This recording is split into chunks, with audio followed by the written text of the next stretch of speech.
Halo Sobat Milenial, kalian pasti ingin menjadi orang yang mampu mengendalikan keuangan dengan baik. Sehingga mimpi menjadi orang yang merdeka keuangan bisa diwujudkan atau setidaknya mampu membeli kebutuhan dengan layak. Kalian pasti sering dengar anggapan kalau ibu-ibu punya kemampuan yang sangat baik dalam mengelola keuangan keluarga. Sayangnya tidak semua bisa melakukannya. Ada juga ibu-ibu yang terbilang boros sehingga tidak bisa menjalani good money habits. Good money habits merupakan kebiasaan yang baik dalam mengelola keuangan. Siapapun bisa melakukannya. Tujuan good money habits ialah stabilitas kas Sobat Milenial. Tindakan ini bisa mendekatkan kamu pada kebebasan finansial di masa depan. Sobat Milenial, kita akan bahas good money habits di keuangan milenial kali ini.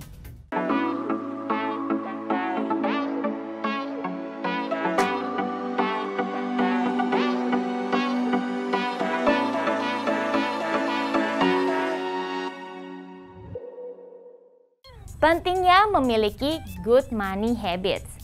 Salah satu modal untuk membantu urusan keuangan adalah memiliki good money habits sebagai modal dasar dalam menata keuangan.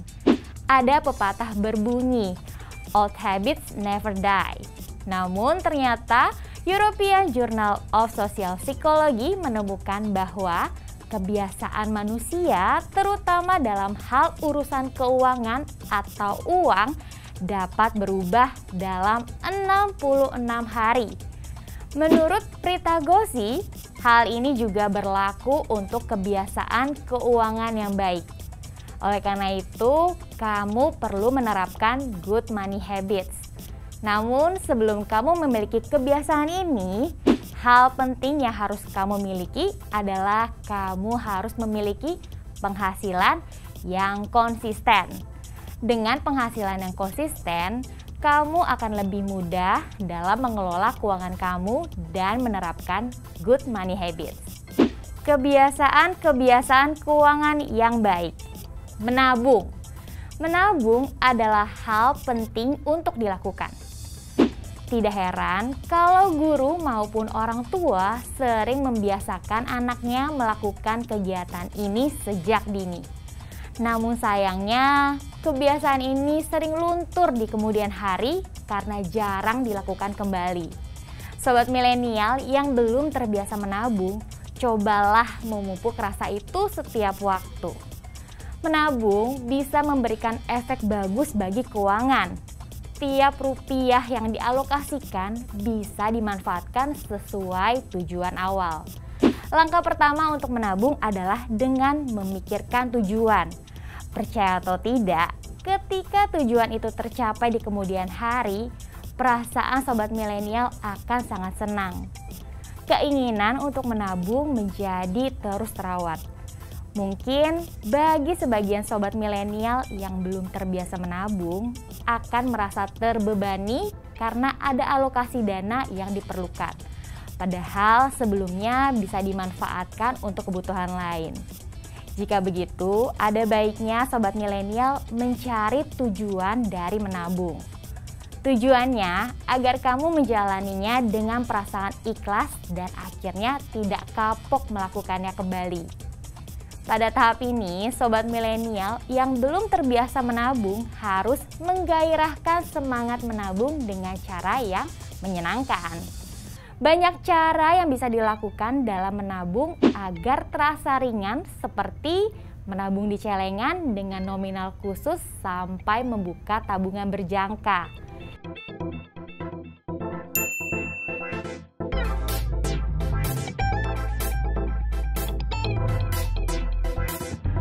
Jika uangnya sudah terkumpul, gunakanlah sesuai dengan tujuan awal ketika menabung, sehingga sobat milenial merasa jerih payah selama menyisihkan uang terlihat hasilnya. Menabung 10% dari pendapatan. Kalau sobat milenial sudah tidak merasa terbebani dalam menabung atau sudah sering menabung, rumus 10% dari pendapatan dialokasikan untuk menabung sangat bagus dilakukan. Semakin banyak kamu menabung, maka akan makin berlimpah pula uang yang ada di kas kamu. Dengan menabung, banyak hal yang bisa didapatkan, bahkan masa depan akan lebih terjamin. Menabung tidak hanya berkaitan dengan aktivitas menyimpan uang. Sobat milenial bisa memanfaatkan uang tabungan sekaligus sebagai portofolio investasi, supaya anggaran kita tetap aktif memberikan manfaat di kemudian hari. Bahkan, keuntungan yang didapatkan akan menjadi berlipat ganda. Memanfaatkan kartu kredit dengan bijak. Kehadiran kartu kredit sangat memudahkan kita dalam bertransaksi. Tapi sobat milenial harus waspada terhadap penggunaannya. Gunakan kartu ini dengan bijak seperti saat tenan bekerja sama dengan lembaga kartu kredit. Biasanya ada potongan harga atau cicilan tanpa bunga yang diberikan. Akhirnya kita sebagai pengguna merasa terbantu. Namun jika peruntukan kartu kredit digunakan tanpa pikir panjang, sobat milenial bisa terjerat banyak tagihan di bulan depan. Kejadian ini akan sangat mempengaruhi arus kas kamu. Jangan pernah berpikir menggunakan kartu kredit hanya sekedar mengikuti gaya hidup. Selain itu, lihat dulu kemampuan kita dalam membayar tagihan. Jika merasa tidak mampu, lebih baik sobat milenial tidak perlu menggunakannya ya. Bayar tagihan tepat waktu. Satu hal kecil tapi sering disepelekan adalah bayar tagihan. Banyak dari kita yang mengesampingkan pembayaran tagihan. Akhirnya kita lupa melakukan kewajiban ini. Padahal